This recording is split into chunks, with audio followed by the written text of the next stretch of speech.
I'm Cierra Bettens. Welcome to APTN News, InFocus. Hello, my name is Frank Bolio. This week, we're putting Indigenous language revitalization in focus. And the word I'd like to share with you today is fax machine. February is I Love to Read Month. And to mark the occasion, APTN reporter Tiar Wheatle is recruiting language speakers and knowledge keepers from across Turtle Island to share a phrase of the day in their language. It's all part of a new series called Mother Tongue Teachings, which is airing in the month of February on APTN National News.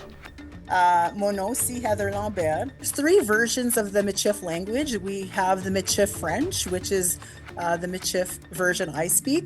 We also have the Southern, and then we have the Northern Michif, which is mostly Cree. Jasmine Fleck, and I'm from St. Lucie Point, and we speak Ojibwe Cree. My Kastana name is Dennis Shorty. Tiara joins us today to talk about the series, her language journey, and the role that journalists can play in Indigenous language revitalization.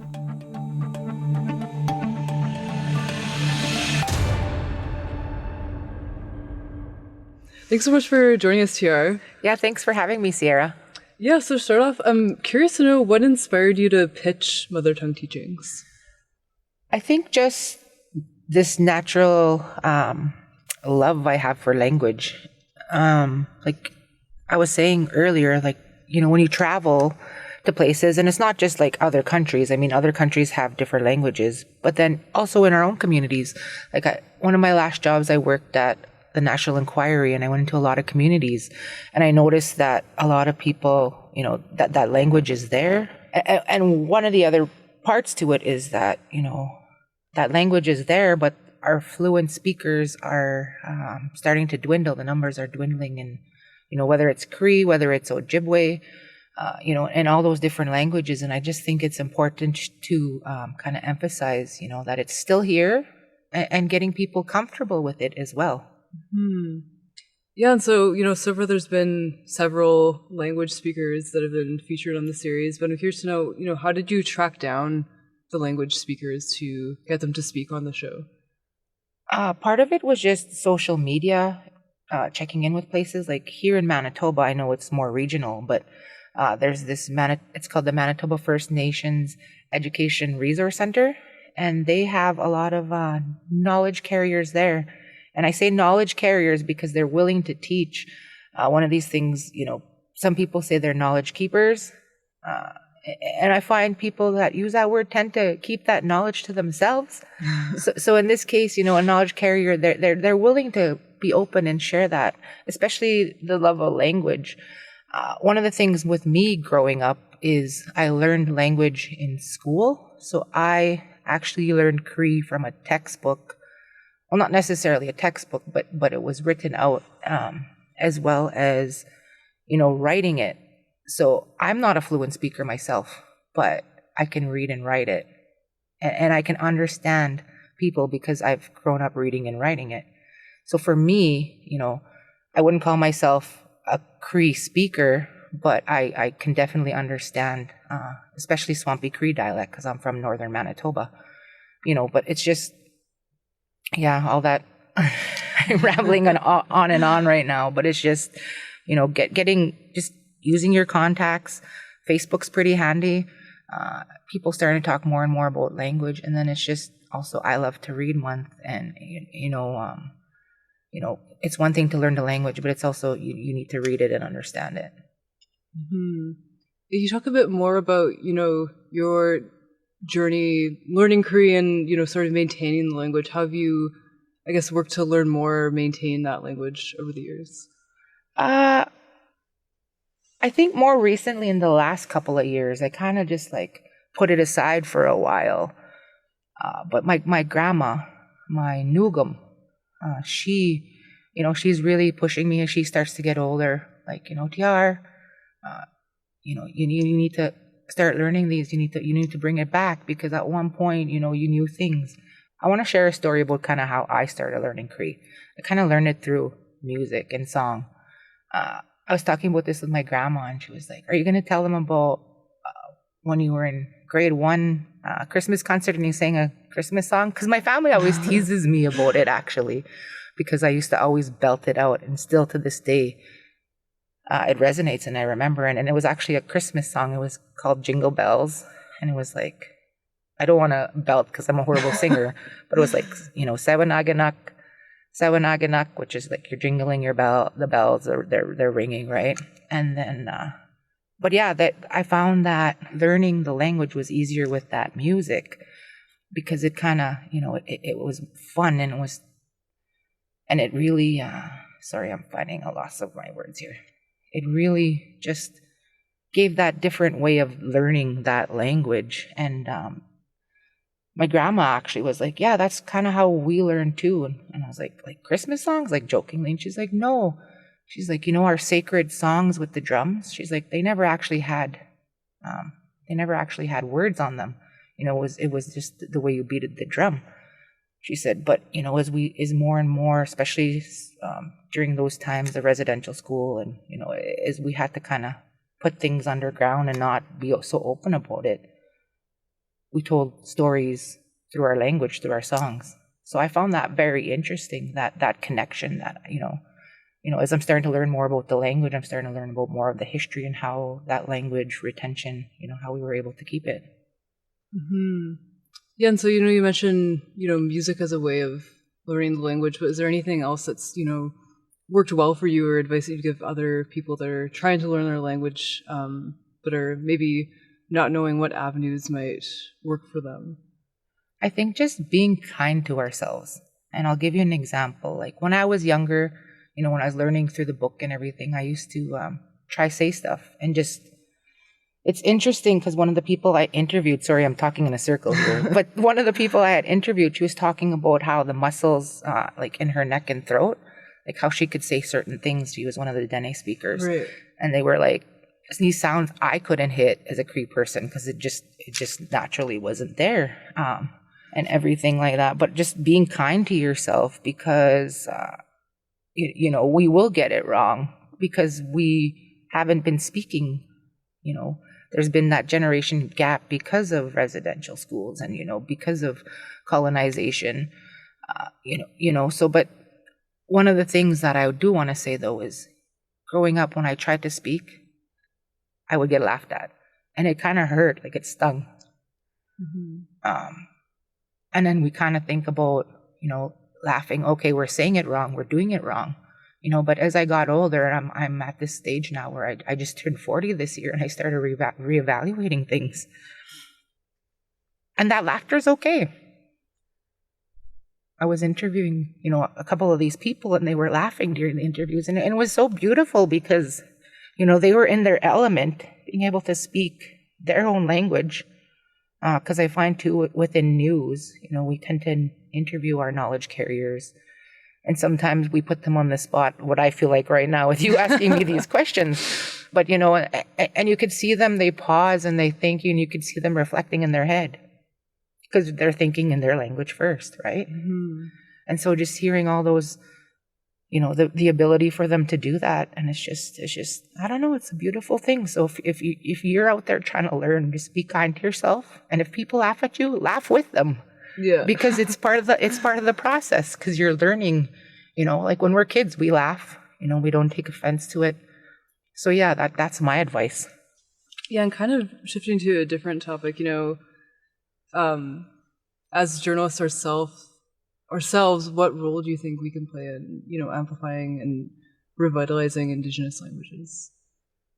I think just being more generous with our time. And what I mean by that is like, especially in TV or, well, even print, it's like, okay, you have 500 words to tell this story, mm-hmm. or you have 2 minutes to tell this story. But hearing them, especially if you have somebody who speaks that language, and even if we can't understand them, but just something simple as them introducing themselves in the language, right? Like that's something I'm starting to do, and I've done it a few times on the, when I've had the chance to host, coming in with the introduction, like, Tanse, Tiar Wheatle, Tenisigaswin, Opasqueak, Ochi. Something simple like that. I'm Tiar Wheatle is my name, and I come from Opasqueak. Holy man, I didn't realize I'd get emotional. No, but it's been beautiful, this these segments. Mm-hmm. I thought it would be something simple and quick, and it is to a point, but it's a lot of work. Yeah, I've seen you. I know. And then trying to challenge myself to get more than, just the one language. I was Googling. In the last census, it said there was something like 70 Indigenous languages in Canada. I mean, they're all like, some of them are sisters to each other, or like, Athabasca language has like some under it. There's Cree, for example, but then there's Plains Cree, there's Swampy Cree, there's Muskego Cree. So I mean, all those add up, but it's just, I don't know. I think it's true what they say, in order to know who you are, you got to know where you come from. And part of that is that language retention. Mm-hmm. And what's it been like, talking to these language speakers and, having them, sort of giving them like a platform to share their languages? What has the response been like? At first, I think they're very shy and kind of like, oh, I don't know what to do, or, but it's just getting them comfortable, I think. Because I think oftentimes, we, especially in journalism, think in English first, because that's the main thing that drives it, right? That's how we all do our storytelling, all of us main broadcasters.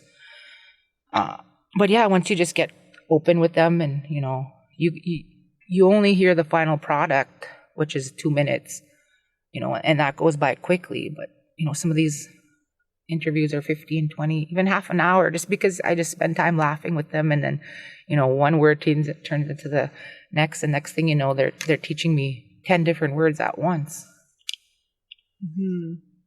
And I also know, I was thinking about the segment with the fax machine, and how, it was almost, how many, was it 10 or 13 words in one?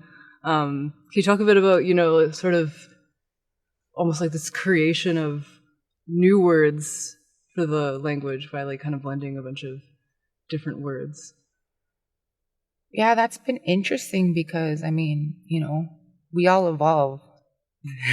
We all evolve, and technology definitely evolves. And then even, for example, it hasn't aired yet, but even animals and other species and different things, we may have grew up in the north, but you don't know those animals in the south. So there was never those root words or those words, And I'm going to be a spoiler here, but like one of the words is hippopotamus. And somebody, Cree, a very popular Cree guy that everybody knows, he does a rundown of the word. And I think there's like 20 something words in there, and it's explained like something about the eyes, something about the beak-like nose almost, the round butt, the big back. Starting to sound like I'm naming it. No. Anyway, but it's just like, it's just funny, and I think that's how it's going with our culture. Like we're come to this place between the old traditional knowledge and then what's new right now, and we find ourselves, yes, we got to honor our ancestors and be true to a lot of those teachings. But at the same time, we got to honor the reality, right? And so things like fax machine, which is funny though, because fax machine's kind of outdated, because spoiler alert, you haven't used one. Yeah. Someone asked me, I don't know what I would do. but it's still, compared to the back then, yeah, that's a big thing, right? And like things like cell phones, and just hearing people make up on the fly, like, okay, what do I do for this? And then just hearing that laughter is amazing. For people that are interested, language speakers that are interested in participating in mother tongue teachings, is there any way they can, reach out to you or express their interest? Best way, email twheatley@aptn.ca, or even just simply at news@aptn.ca, and just let us know that you're interested in doing a segment. I mean, for February, I started out slow, but I'm starting to pick up people. I'm getting a couple different languages now. I'm working on something with somebody with Inuktitut.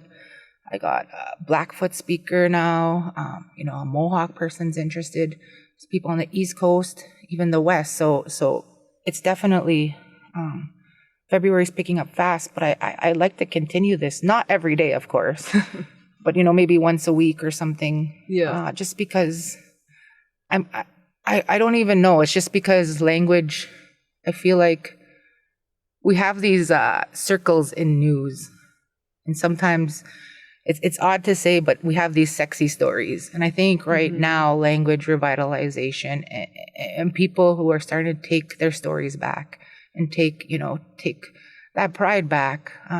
Language is a positive thing to focus on. Mm-hmm. Yeah, I guess, the last question I have is, where can people find mother tongue teachings? A couple of ways. Our website, aptnnews.ca/mother tongue teachings. We also have them up on our YouTube page. And then it's also on TikTok, which is very interesting because that's, it's social media, and us older people from, the earlier days in media, it's kind of weird, that concept that it's out there, but yeah, that's where we get a lot of our viewers, actually, which is good because that's kind of the goal. Like, you want to reach the old, but you want to reach the young, because it's the young who are going to keep that language going. Mm-hmm. All right. Well, thanks so much for joining us here. I really appreciate it. And yeah, can't wait to see the next mother tongue teachings. Awesome. Thank you. When you hear somebody speak your own language, it's alive. There's something there. It's hard to describe, but when you start listening to people that speak your own language, things starts happening. It's very amazing. That was Clarence Iron.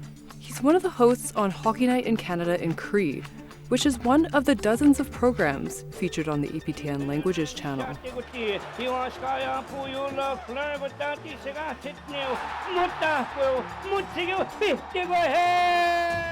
Last May, the Canadian Radio, Television and Telecommunications Commission, or CRTC, gave APTN the green light to create a new Indigenous language channel. And on September 1st, APTN Languages officially launched. Adam Garnet-Jones, APTN's Director of TV Content, is one of the many people working behind the scenes on the channel. He joins us to talk about the work that went into making APTN Languages a reality, from securing a license to airing 24/7 programming in over 18 Indigenous languages.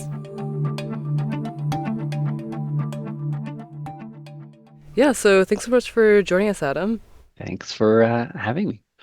When did the idea to start an Indigenous languages channel come up at APTN?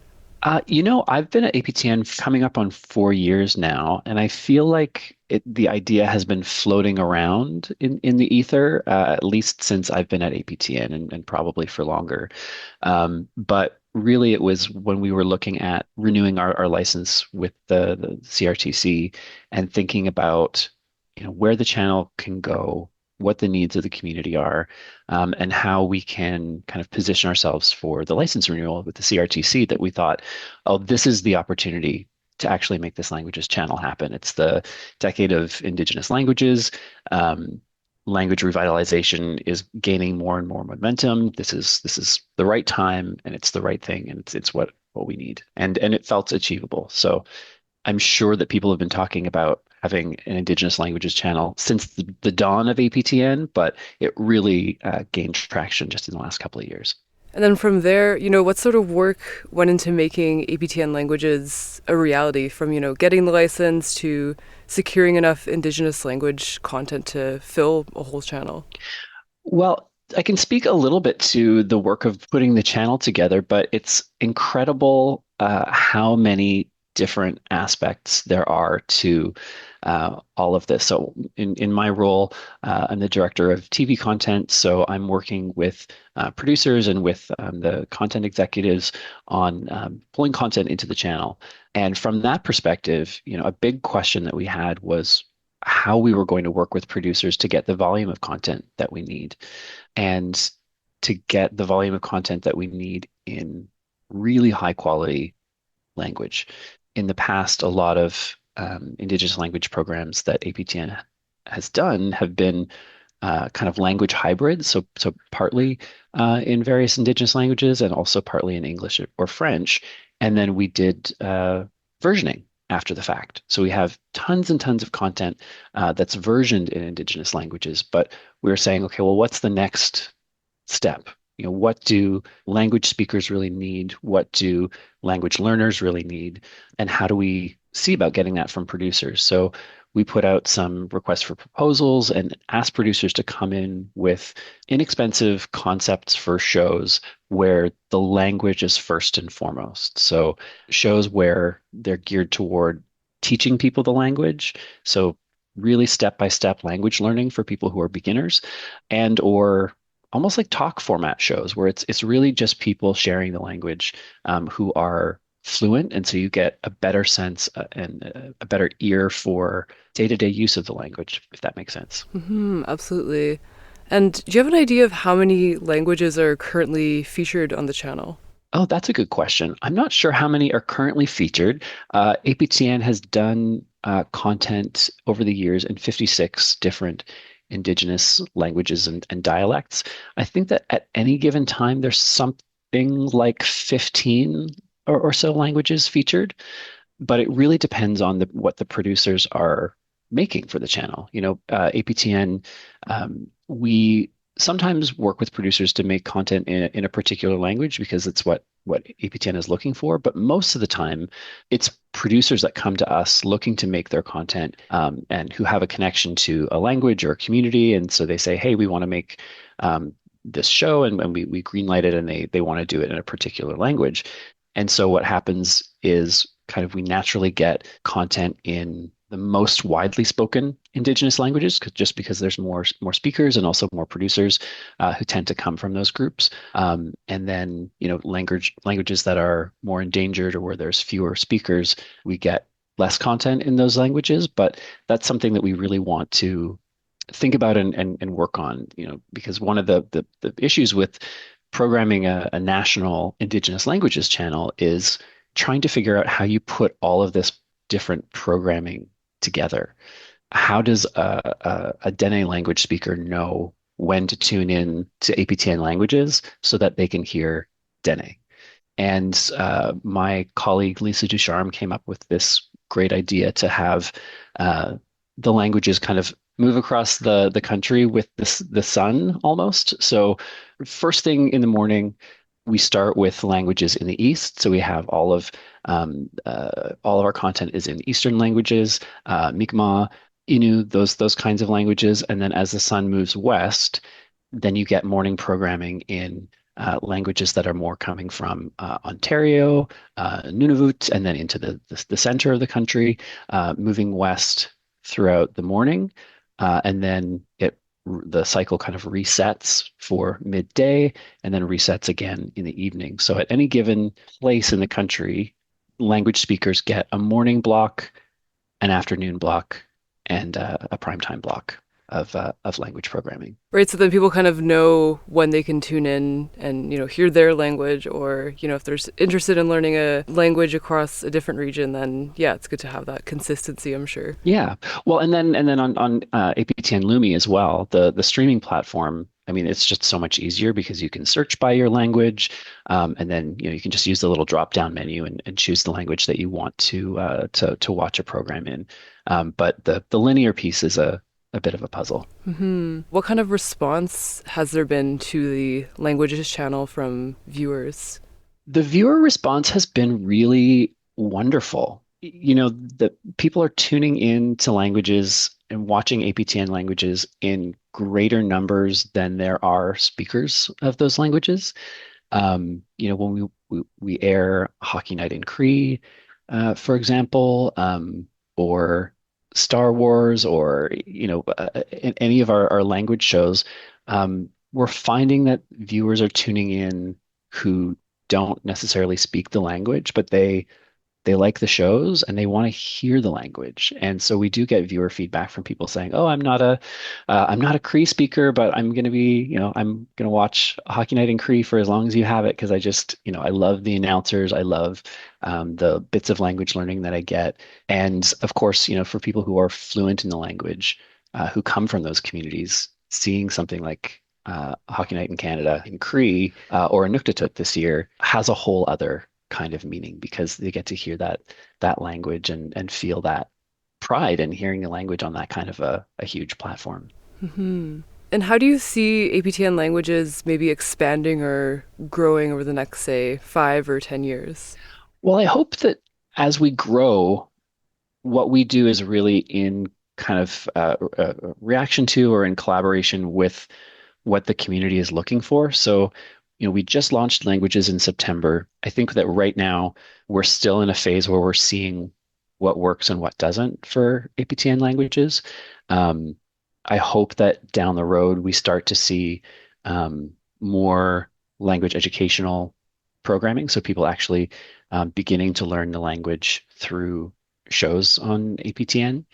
And I would love for there to be more interactive resources. So, for example, if you are tuning into your Blackfoot language learning class on APTN or accessing it on APTN Lumi, you could then also, go to a website where there's printed materials or, language exercises so that people can, learn the language together. If you've got, a handful of friends who all want to learn the language, you could all watch the show on TV or on Lumi, use those, PDFs, educational resources, that kind of thing, and actually start building language nests that are connected to the content that APTN is creating over time. And hopefully we can, keep working with those communities of language speakers and language learners to find out what they need, what's working for them, and make more of it. But I do think that it's a different kind of channel. It's a different kind of television. The goals of it have to be different, and we have to really, be in collaboration with those communities to figure it out. Mm-hmm. Yeah, and for people that are maybe tuning in, who maybe just heard about the channel for the first time, what are some of the ways that people can tune into APTN Languages and find the schedule? The easiest way that I find, and full disclosure, this is what I do when I watch APTN, is on my remote, there's the little speaker button, and I just say APTN Languages, and it goes there. So for me, that's the very easiest thing. Depending on where you are in the country and who your cable carrier is, the channel is going to be different. So you can go on the APTN website and you can take a look and there's a page that just says find your channel, and you can look up who your cable provider is and find the channel there. But honestly, if you have a smart remote, you can just say APTN Languages and that's going to take you right there. The other thing is APTN Lumi. All of our language content is available on our streaming platform, APTN Lumi. And as I mentioned earlier, you can search for your language. Sometimes, with Cree, for example, there's different dialects, and so you can kind of search by Cree, and then you can go into different programs and figure out what dialect it's in. It's really interesting to explore what's there. I love logging in and seeing how many languages we've got available, and just listening to the speakers, because the shows feel really different when they're in the language. Absolutely. Well, thanks so much for joining us, Adam. I really appreciate it. Thank you. This episode of InFocus was produced by Mark Blackburn and Charmaine Straker, with editing by Jesse Andrushko, and hosted by me, Cierra Bettens. If you're enjoying the show, let us know by leaving us a rating and review. You can find more APTN podcasts like APTN News Brief and Truth in Politics on aptnnews.ca/podcasts or on your favorite player. Thanks for listening.